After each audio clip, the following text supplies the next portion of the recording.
with agility and adaptability already being such a big challenge for organizations, now when we are talking about the whole changing perspective around agility and adaptability, what new kind of challenges do we expect the organizations to face? What makes the whole game more challenging for organizations? As future leaders, I would want to hear that from you. So let's start again with Sandeep. What do you think are those new challenges that organizations will face because of this changing perspective of agility as well as adaptability? Yeah, Hemant, thanks. Very, very good question there. And what comes to mind immediately are three things that I'd like to share. One is, you mentioned COVID and work from home is one of the pressing issues. It continues to be a big debate. And there are other hangovers of COVID as well. But the challenge is about our habits. What have we learned from this experience that we have incorporated into design and are doing things differently? It pains me that organizations have not entirely used these 3 years to be able to transition into a hybrid mode. They want to regress to that. Now, in the beginning, Hemant, you did say that people want that face-to-face interaction. That's what hybrid is about. Because the real estate costs that can be saved and the co-working options that we're looking at, all of that could be accelerated by design into the future if we look at the learnings and the behavior shifts that we can implement because we have a live example of the last 3 years. That was kind of godsend in a sense, and it could come back again. Now, if we regress to the old habits, when it comes back again or comes back in some different form, we would again be stagnated. In fact, I am in Gurgaon in Haryana. There were these mob riots 2 weeks back, and schools had to close, and they completely lost the plot about how to do online education. So they actually closed. But why should they close? There's got to be this parallel system and the mechanism by design. Same thing for organizations. The second thing, the first thing is about the learnings from what we've had. The second thing is training the the young workforce. Now that Gen Z is coming in, unless the industry has a very strong interface with education, we're going to have the same problems of adaptability for the newcomers in the industry. I mean, I joined the industry some 35 years ago, and everything I had learned till then in 17, 18, or actually 21 years was, okay, 17, 18, because the first 4 or 5 years don't count. So all that engineering education was not applicable to what I was doing. And I find that people who are joining the workforce today are still saying the same things. Now, that's just not on. In the world of AI, in the world of knowledge available on tap, you can't be cramming knowledge. You've got to be working with the educational system differently so that people are able to adapt and be agile in the new environment like they've always been. It's like a fish moving from a river to a sea or something like that. Because it's not good to change the thinking methodology, the thinking process for the individual when he gets into an organization.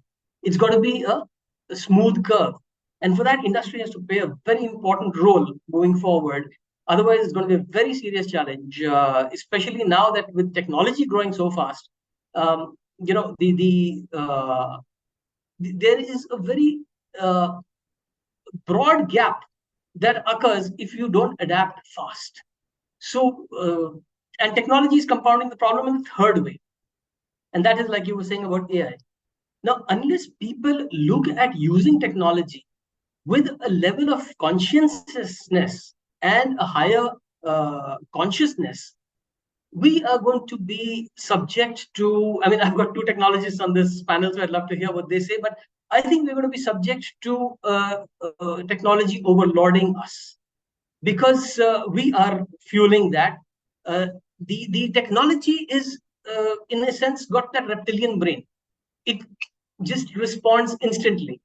It does not have the emotional construct around it. It does not have the processing and contextualizing, which humans do. So agility in technology is so high that humans are going to be stressed out and beaten too fast unless we design the technology itself with higher consciousness and beat technology at its own game of being agile. So with that, I hand over to the technologists here. Thank you, Sandeep. Thank you. You sounded it. You have made it sound very, very scary for the organization. So they better be beware. Let's see how what shades of colors Salim has given. Salim, over to you. So yeah, so Sandeep, I'm going to talk more from the organization standpoint. Okay, but we'll come to the technology part also at the same time. But if you look at what is the challenges, right, which companies are facing today. So there are two type of organizations. One is who are born agile, which means that you've got startups, who come with a agile mindset. That they have the culture, they have the entire framework to be agile from day one. So they tend to be much more transformative. Okay, and the other comparison is companies who have been for a decade now. They're evolving. They're trying to adapt to changes. Like COVID has come, right? You have got hybrid work, working coming in. So how do companies adapt and change with those time? So these are two types of organization typically, is getting studied. And if you look at McKinsey, the interesting part is only 10% of the companies are able to transform the entire organization to come to that level of agility, okay, to be successful. Whereas others are still struggling in the sense, they have been able to implement agile, task forces in certain pockets, in certain teams, to a certain, units to a certain level, but still that percentage is very small. It's only 36% where, organizations have gone beyond a team level, to bring in a scaled agile model, right? Or it might be only 22% where they have actually implemented agility across multiple units. So if you look at it, it really is a big challenge for organizations to really bring in that agility mindset. And that happens with consistently making sure that the vision, the culture, the approach is being monitored, being implemented, being imbibed in the people. Classic example, Sandeep, you said there were riots, school shut down for 2 weeks. They did have an online working model, a year back. What happened? The focus suddenly changed, right? So that continuous monitoring to make sure that teams are aligned to be agile, they're using technology to the right, purpose, and it's a cultural change. So every time there is an impact, you're able to jump back, okay, to really deliver what you're supposed to deliver. So that really, is a bigger challenge which many organizations are struggling with right now, and it will take some time, till they come to a totally transformative way of being agile. Hey, back to you, Hemant. Thank you, Salim. Thank you. See, those perspectives are very, very important when we talk about the organization. For the organization, they have their employees, the world outside, and for the people outside, everybody around them. Each one is an entity that is struggling with the adaptability, agility. As individuals, when things are changing around, we are also struggling with uh, changing ourselves as well as changing the way we operate our lives. COVID was a great example. AI is the way AI is spreading its influence. A lot of us are wondering what all AI will be, where all I can do use AI, and a lot of people are actually thinking the threat to their jobs. Unless they are agile, unless they adapt, things are going to be very different, very scary for some of us, right? So, taking the conversation further to Sridhar, your perspective on the biggest challenges faced by organizations. Yeah, thank you, Hemant. Yeah, I echo whatever Sandeep and Salim have been saying, right? We all have to be agile. I mean, if I take my own example, I started traditionally with your data management, oracles and SQL servers kind of thing.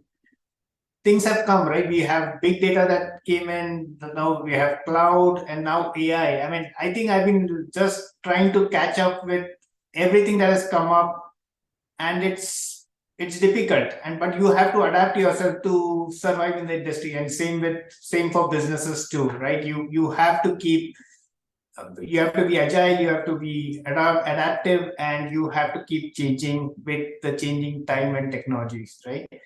And AI is becoming more powerful each year, right? And we have the tech industry is developing new tools coming up every day, and businesses are adopting AI in their workplace for the future, right? Depending on the type of businesses, new technologies exist that could disrupt almost every process in the organization, right? And that's where change management plays a very important role. The companies that are agile, accepting the changes, and are able to adopt more quickly, while there are a few which will, if they drag the adoption, it will be a very steep learning curve, right? We have seen, right, as cloud offerings had come up in the market, right? There are a lot of companies who are still in legacy mode, right? They are still using legacy technology, still on-prem, trying to pay high cost for licenses, data center space, etc. While a lot of companies have moved and adopted cloud. And I'm sure it is going to be the same for AI also. They need to be agile. They have to consider everything that AI, what kind of benefits they are going to give.